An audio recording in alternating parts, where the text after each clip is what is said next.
ಸಾಲ ಶೂಲ ಮಾಡಿ ಬೀಜ ಗೊಬ್ಬರ ತಂದು ಭೂಮಿಗೆ ಬಿತ್ತಿ ಪೋಷಣೆ ಮಾಡಿ ಇನ್ನೇನು ಫಸಲು ಕೈಗೆ ಬಂತು ಎನ್ನುವಷ್ಟರಲ್ಲಿ ಅಕಾಲಿಕ ಮಳೆಗೆ ರೈತ ಬೆಳೆದ ಜೋಳದ ಬೆಳೆ ಸಂಪೂರ್ಣವಾಗಿ ನೆಲಕಚ್ಚಿದೆ. ಒಳ್ಳೆ ಬೆಳೆ ಬಂದಾಗ ಬೆಳೆಗೆ ತಕ್ಕ ಬೆಲೆ ಸಿಗುವುದಿಲ್ಲ, ಬೆಲೆ ಇದ್ದಾಗ ದಲ್ಲಾಳಿಗಳ ಕಾಟ. ಸದ್ಯ ಎಲ್ಲವೂ ಚೆನ್ನಾಗಿದೆ, ಫಸಲು ಕೈ ಹಿಡಿಯುತ್ತದೆ ಎಂಬ ಮಹದ್ದಾಸೆಯನ್ನ ಹೊತ್ತು ರೈತ ಕೂತಿದ್ದ. ಆದ್ರೆ ರೈತನಿಗೆ ಪ್ರಕೃತಿ ಮತ್ತೊಂದು ರೀತಿಯಲ್ಲಿ ಶಾಕ್ ಕೊಟ್ಟಿದೆ. ಒಂದ್ ಕಡೆ ಬೆಳೆ ಪರಿಹಾರವೆಂದು ಸರ್ಕಾರ ಕೊಡುವ ಕೌಡೆ ಕಾಸು ಕೂಡ ರೈತನ ಕೈ ಸೇರುತ್ತಿಲ್ಲ. ಮತ್ತೊಂದು ಕಡೆ ಬೆಳೆ ವಿಮೆ ಕಟ್ಟಿಸಿಕೊಂಡು ವಿಮಾ ಕಂಪನಿಗಳು ಸರಿಯಾಗಿ ಪರಿಹಾರ ಕೂಡ ನೀಡುತ್ತಿಲ್ಲ. ಅಷ್ಟಕ್ಕೂ ಏನಿದು ರೈತರ ಸಂಸ್ಥೆ ಅಂತೀರಾ? ಬನ್ನಿ ಈ ಒಂದು ಸ್ಟೋರಿಯಲ್ಲಿ ನೋಡೋಣ.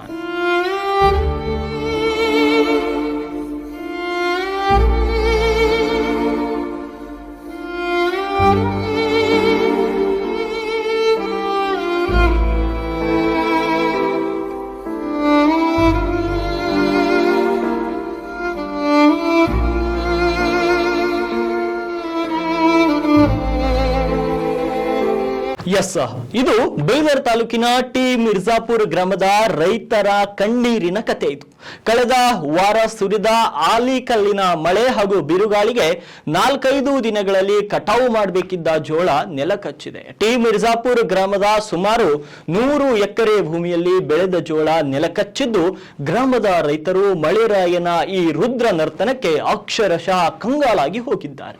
ಘಟನೆ ನಡೆದು 1 ವಾರ ಕಳೆದು ಯಾವುದೇ ಅಧಿಕಾರಿಗಳು ಹಾಗೂ ಜನಪ್ರತಿನಿಧಿಗಳು ಭೇಟಿ ನೀಡದ ಕಾರಣ ರೈತರು ದಿಕ್ಕು ತೋಚದಂತಾಗಿದೆ.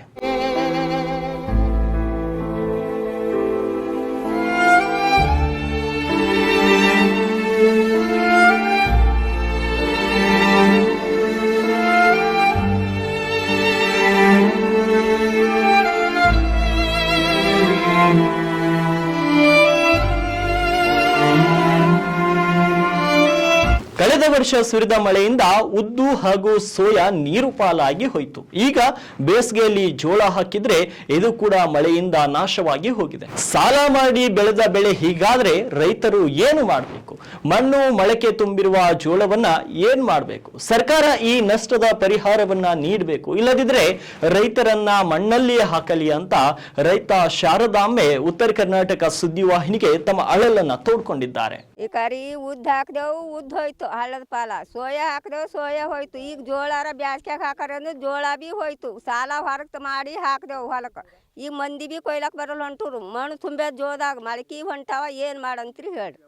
ಹಾ, ಏನ್ ಮಾಡ್ಬೇಕಂದ್ರ ಹೊರಗ್ ತಂದು ಹಾಕಿದೇವ್. ಈಗ ಸಾಲ ಕೊಡ್ತೇವ ಅಂದ್ರೆ ಕುಡ್ರಿ, ಇಲ್ದ್ರ ಒಕ್ಕಲಿಗಾರಿ ಮಣ್ಣಾಗ ಹಾಕ್ತೇವ ಅಂದ್ರೆ ಮಣ್ಣಾಗ ಒಯ್ದು ಹಾಕಿ. ಹಾ, ಮಳೆ ಬಿದ್ದು ಹೋಯ್ತು ಜೋಳ. ಇದು 6 ಎಕರೆ ಅದ ರೀ. ಹಾ, 100 ಮ್ಯಾಲ ಆಯ್ತದ್ರಿ. ಮತ್ ಏನ್ ಹೇಳದ್ಕಿದೆ? ನಿಮ್ ಮನಸ್ಸು ನಿಮ್ ಖುಷಿಕ ಹೋಗಲ್ದಾಕ ಒಕ್ಕಲ್ಗಾರ್ ಮಣ್ಣಾಗ ಅಂತಂದ್ರ ಹಾಕ್ರಿ. ಇಟ್ಟಿಟ್ಕ ಅದು ಕುಡ್ರಿ ಇದು ಕುಡ್ರಿ ಅಂತ ಸರ್ಕಾರದವ್ರೆ ಹೇಳ್ಕೊತಿ. ಖರೆ ಒಕ್ಕಲಿಗಾಗ ಏನ್ ಮಾಡತ್ತೀರಿ? ಮಾಡ ಕಡೆನ ಮಾಡತ್ತೀರಿ. ಹಾ, ಏನ್ ನಿಮಗೆ ಹಿಂಗೆ ಆದ್ರ ಸರ್ಕಾರ ಇದು ಮಾಡ್ಲಾರ ಸಾಲ ಸೂಲ ಮಾಡಿರ್ತೀರಿ, ಹೆಂಗಾಗತಿ? ಸಾಲ ಇದು ಮಾಡಿದ್ರೆ ಒಕ್ಕಲಿಗೆ ಇದು ಹೊಲಕ್ಕೆ ಹಾಕ್ಲತ್ತೀವಿ. ಹೊಲ ಬೆಳಿತಂದು ಹೊಲ ಒಯ್ದು ಮಣ್ಣಾಗೆ ಹಾಕ್ಲತ್ತು. ಏನ್ ಮಾಡ್ಯಾರ? ಮಣ್ಣಾಕ ಅದೇ ಹೇಳ್ತಿಲ್ಲ. ಮಾಡದೆ ಹೊಲ ಸಲೆದು, ಇದ್ರಾಗೆ ದುಡಿಯೋದು, ಇದ್ರಾಗೆ ತಿಂಬೋದು, ಎಲ್ಲ ಮಾಡೋದು. ಈಗ ಬರ್ರಿ ಅಂತಂದ್ರೆ ಕಾಲ್ ಬಿದ್ದರು. ನಾವು ಇದು ಜೋಳವಲ್ಲ ರೂಪಾಯಿ ಪಾನ್ಸ ಕೊಡ್ರಿ ಅಂತ ಅಲ್ಲತ್ರಿ. ಏನ್ ಮಾಡ್ಯಾರ ಒಕ್ಕಲಿಗೆ? ಏನ್ ಮಾಡ್ತಾನೆ ಹೇಳ್ರಿ? ನಮ್ಮ ಹೆಸರು ಶಾರದಾಂಬ್ರಿ.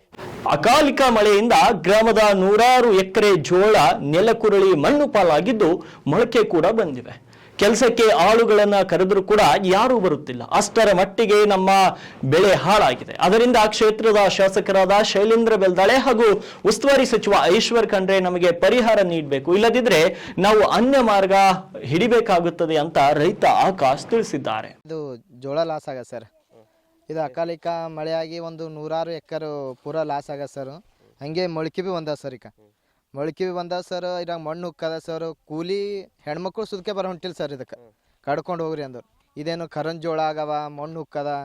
ಅದ್ರ ಸಲುವಾಗಿ ನಮ್ಮ ದಕ್ಷಿಣ ಕ್ಷೇತ್ರ ಶೈಲೇಂದ್ರ ಬೆಲ್ದಾಳೆ, ಈಶ್ವರ್ ಖಂಡ್ರೆ ಮತ್ತು ರಹೀಮ್ ಖಾನು ಮತ್ತು ಅವ್ರಿಗೆ ಮನವಿ ಏನು ಮಾಡೋದಂದ್ರೆ ಸರ್ ಪರಿಹಾರ ಏನಾರ ಕೊಡ್ಬೇಕನ್ನೋದ್ಲಿ ನಂಬಲ್ಲಿ ವಿನಂತಿಸಿಕೊಳ್ಳುತ್ತೇನೆ. ಸರ್ ಯಾರು ಭೀ ಕೊಟ್ಟಿಲ್ಲ ಸರ್, ಯಾರು ಭೀ ಬಂದಿಲ್ಲ ಸರ್. ಹಿಂಗೆ ಪೂರಾ ಪೆಲೆ ಸೋಯಾ ಬಿ ಲಾಸ್ ಆಗ ಸರ್, ಹೆಸರು ಲಾಸ್ ಆಗ ಸರ್. ಆಗ ಬಿ ಇನ್ಸೂರೆನ್ಸ್ ಬಿ ಕಟ್ಟಿದೆವು, ಅದ್ರ ಬಿ ಏನು ಬಿ ಬಂದಿಲ್ಲ ಸರ್. ಇನ್ಶೂರೆನ್ಸ್ ಕಟ್ಟಿದ್ರೆ ಹಾಂ, ಯಾರು ಬಿ ಕೇರ್ ಬಿ ಮಾಡಿ ಹೊಂಟಿಲ್ಲ ಸರ್. ಇದು ಟೀಮ್ ಅರ್ಜಾಪುರದಾಗ ಬಹುತ್ ಲಾಸ್ ಆಗದ.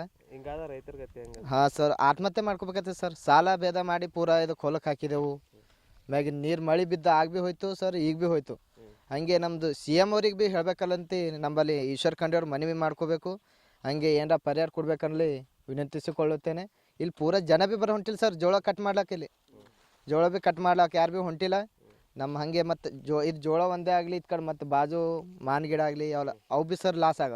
ನಿಂಬು ಗಿಡ ಎಲ್ಲ ಲಾಸ್ ಆಗ ಸರ್. ನಿಮ್ಮ ಹೆಸರು? ನಮ್ಮ ಹೆಸರು ಆಕಾಶ್ ಅಂತ ಸರ್.